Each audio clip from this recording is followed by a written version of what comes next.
Just 48 years after the death of the Prophet Muhammad, his grandson Hussein was killed in the Battle of Karbala.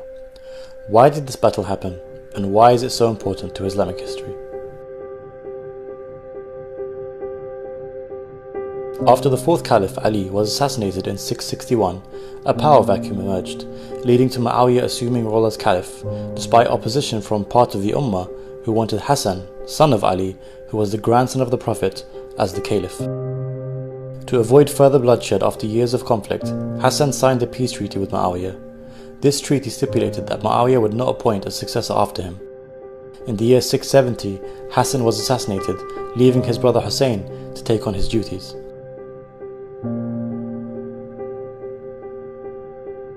The treaty was breached when Muawiyah named his son Yazid his successor in 680, beginning the Umayyad dynasty. Yazid spread his power through corruption, bribery, and the use of violence.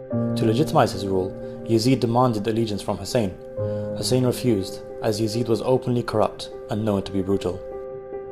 Hussein was forced to flee Medina under threat of imprisonment and assassination. He had received thousands of letters from Kufa, Iraq, pledging support for an uprising against Yazid. Of his refusal to pay allegiance, he said, "I am ready to fight for the sole goal of seeking the reform of the Ummah of my grandfather, the Prophet of Allah. I want to enjoin good and forbid evil." Hussein first went to Mecca for Hajj, but then left to avoid violence and preserve the sanctity of the holy city. Hussein departed with his family and companions to Kufa. In response to the threat of rebellion from the Kufans, Yazid dispatched the governor to Kufa to quash dissent. This led to thousands of Kufans withdrawing their support under threat of violence. As they approached Kufa, Hussein's caravan was intercepted by a battalion of Yazid's army led by a man named Hur al-Riyahi. A greater army which numbered in the thousands, led by Umar bin Sa'ad, joined him and surrounded Hussein's camp in what is now known as Karbala in modern-day Iraq. The army cut off access to water for Hussein and his family, leaving the men, women and children to suffer from days of thirst in Iraq's blistering desert heat. The army demanded allegiance from Hussein, threatening him with death. Despite all the odds, Hussein refused to back down. On the night before the battle, Hussein told his companions that they were free to leave, but they pledged to stand beside him in the face of certain defeat.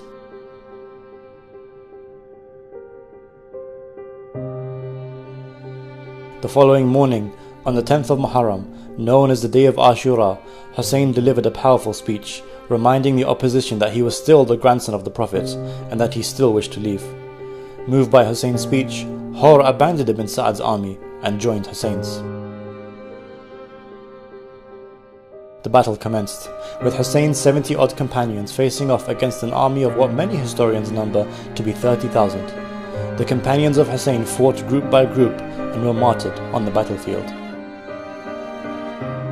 Eventually, Hussein was left with a handful of remaining family members.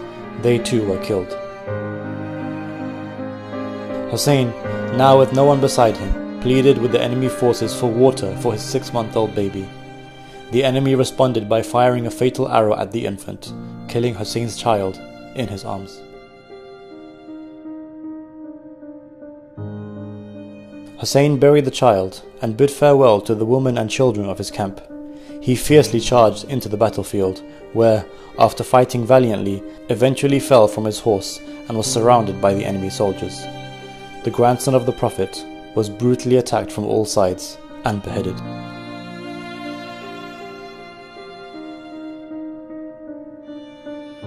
The enemy forces attacked and plundered the possession of the dead bodies as well as the camp of Hussein's family. The tents were set ablaze with the women inside, which included granddaughters of the Holy Prophet. The family were taken captive by Yazid's army, later to be paraded to Damascus in Syria. The story of Karbala shook the Muslim Ummah as news spread, launching several uprisings across the Muslim empire. Many argue that the Battle of Karbala forever changed the course of Islamic history. The day of Ashura is mourned globally by millions of Muslims, both Sunni and Shia, to honor the heroic stand of the Prophet's grandson, Hussein.